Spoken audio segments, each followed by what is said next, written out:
शुरू करते हैं अल्लाह के बाबरकत नाम से जो इंतहाई आले रुतबा और बहुत जलीलुल कदर है। सब तारीफ़ें मेरे रब्बुल इज़्ज़त के लिए हैं। सलातो वस्सलामु अलैका या सय्यदी या रसूल अल्लाह सल्लल्लाहु अलैहि वाली वसल्लम। स्केरी उर्दू टेल्स के मोअज़्ज़ज़ नाज़रीन को अस्सलामु अलैकुम। आई होप मेरे सभी लिसनर्स बिल्कुल ठीक होंगे और हमेशा की तरह हज़ूर नबी करीम सल्लल्लाहु अलैहि वसल्लम पर दुरूद व सलाम पढ़ा करें। कुरान पाक बेमा तर्जमा और 5 टाइम नमाज पढ़ा करें। यही दुनिया और आखिरत की कामयाबी है। चैनल को सपोर्ट करें, चैनल को सब्सक्राइब करें और बढ़ते हैं आज की खौफनाक कहानियों की तरफ। ये खौफनाक कहानी रिफ़त ने शेयर की और रिफ़त कहती है कि मैं फैसलाबाद में रहती हूँ और इस टाइम मेरी एज 50 ईयर्स है। मैं तमाम खौफनाक कहानियों के चैनल सुनती हूँ और मुझे खौफनाक कहानियाँ बहुत अच्छी लगती हैं। मेरी ज़िंदगी में भी ये खौफनाक वाक़या पेश आया। ये वाक़या 1991 का है, जब मैं और मेरा बेटा हम लोग बाहर के मुल्क से आए थे और हम लोग कहीं ट्रैवलिंग के लिए किसी दूसरी सिटी में जा रहे थे। हम लोग ज़्यादातर बाहर के मुल्क ही रहते हैं और पाकिस्तान में हमारा रहना बहुत कम है, लेकिन मैं अपने पाकिस्तान से इतनी मोहब्बत करती हूँ कि मेरा दिल चाहता है कि मैं पाकिस्तान में रहूँ। और फिर एक दिन मैं पाकिस्तान वापस आ गई।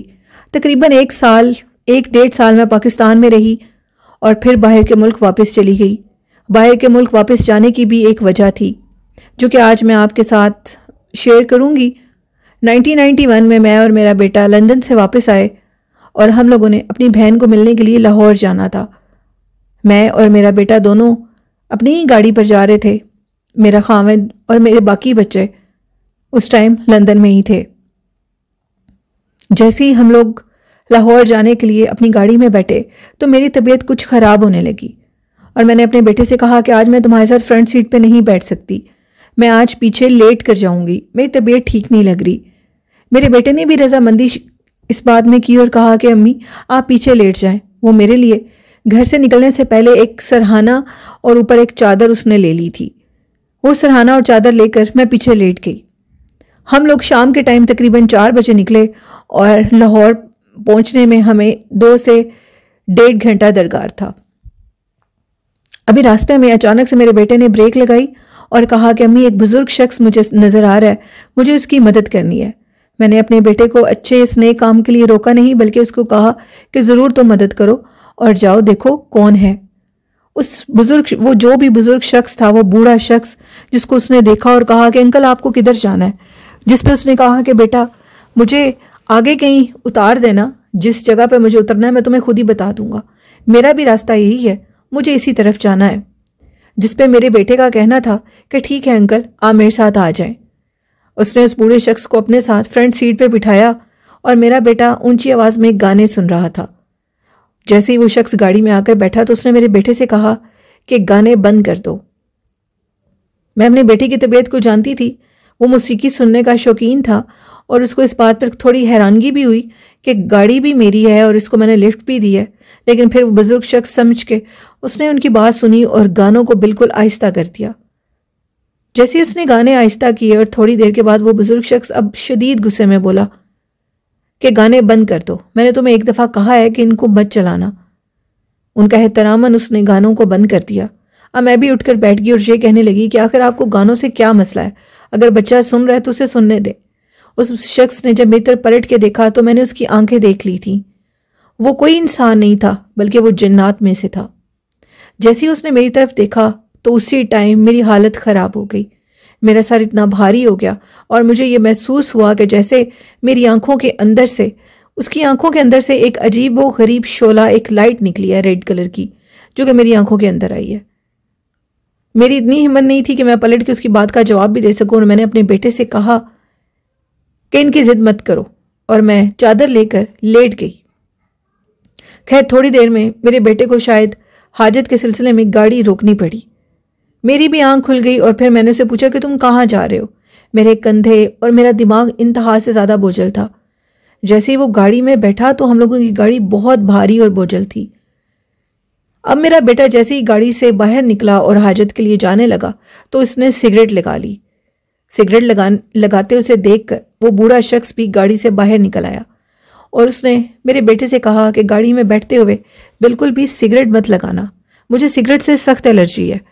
ये बात सुनकर मेरा बेटा काफ़ी हैरान हुआ और उसकी बात का जवाब दिए बिना हाजत करने के बाद उसने कहा कि अंकल, ये बात मैं आपकी नहीं मान सकता, मैं स्मोकिंग करता हूँ, अगर आपको कोई प्रॉब्लम है तो मैं आपको इधर ही उतार देता हूँ। जिस पे उस बूढ़े शख्स ने कहा कि तुम ऐसा नहीं कर सकते, अब मैं तुम्हारे साथ ही जाऊँगा। मेरी हालत बहुत ज़्यादा ख़राब हो रही थी।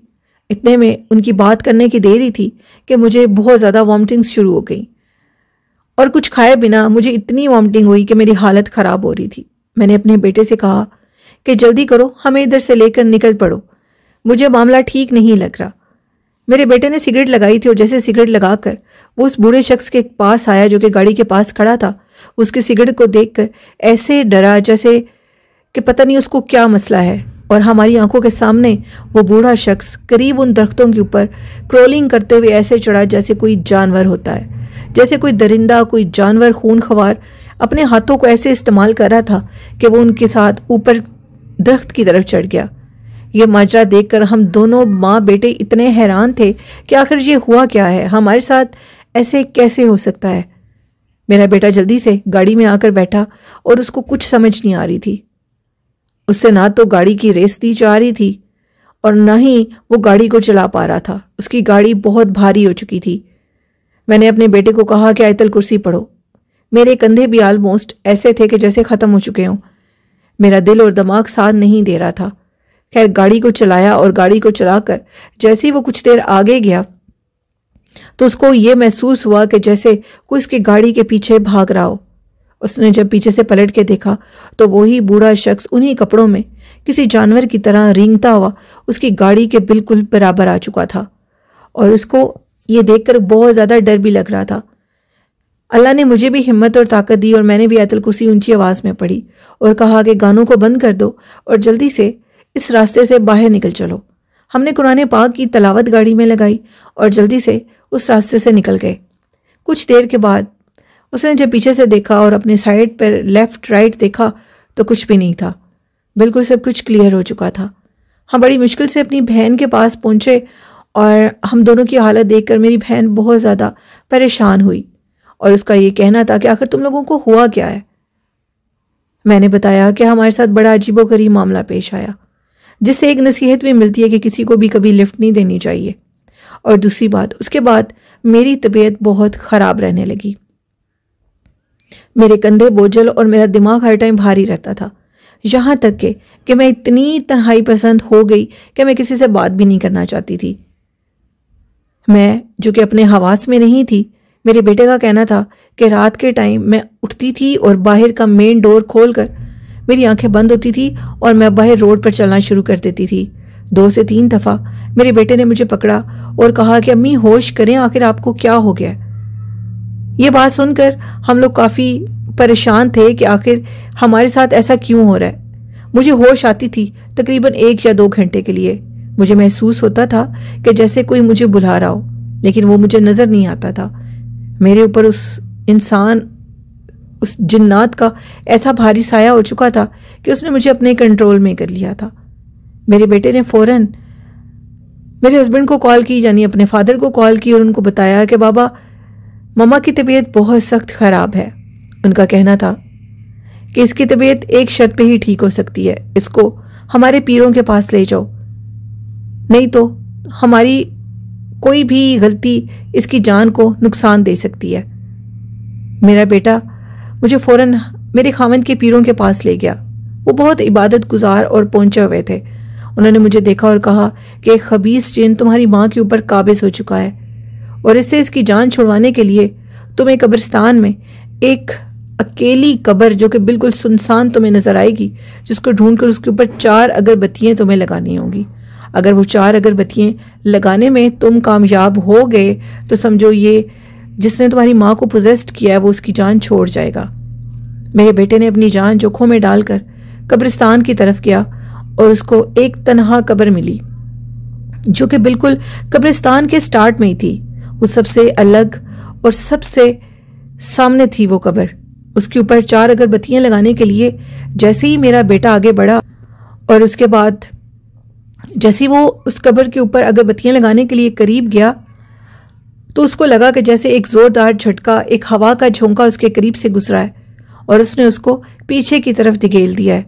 जब उसके पीछे की तरफ नज़र पड़ी तो पीछे एक खून खवार कुत्ता उसको नज़र आया, जिसको देखकर मेरा बेटा डर गया और उसका ये कहना था कि वो कुत्ता मेरे ऊपर हमला करने के लिए आगे आ रहा था। उसको देखकर मैं इतना खौफजदा था, लेकिन जब मेरी आंखों के आगे मेरी वालदा की शक्ल आई तो मैंने ये इरादा कर लिया था कि मैं अपनी वालदा को इस मुसीबत से ज़रूर छुटकारा दिलवाऊंगा। अल्लाह के हुक्म से उसने कब्र के ऊपर चारों तरफ अगरबत्तियाँ लगाने में कामयाब हो गया। वो सब कुछ उसने इतनी जल्दी में किया कि उसको कुछ समझ ही नहीं आई। जैसे ही उसने कब्र के ऊपर 4 अगरबत्तियाँ लगाईं तो मुझे महसूस हुआ कि मेरी आंखों के अंदर से एक सुर्ख रंग की रोशनी बाहर की तरफ जा रही है। उसने पूरे कमरे के अंदर वो लाइट इस तरह घूमी, वो बिल्कुल साइज़ में छोटी थी और उसको देखकर मैं बहुत खौफजदा भी हो रही थी।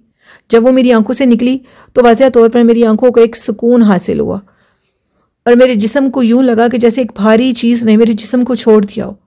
मेरे कंधे बिल्कुल अब हल्के हो चुके थे और मैं बहुत वीकनेस महसूस कर रही थी।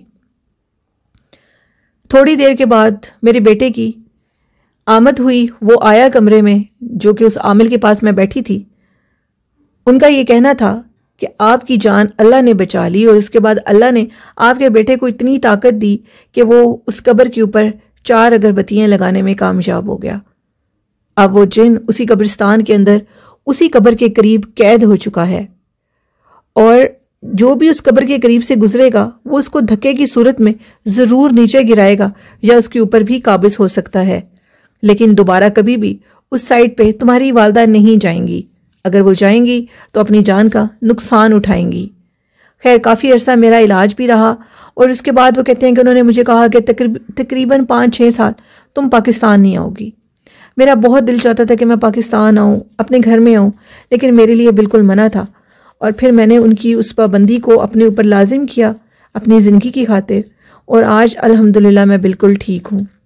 रिफत कहती हैं कि आप लोग अपना बहुत ख्याल रखें, किसी अननोन बंदे को बिल्कुल भी लिफ्ट मत दें।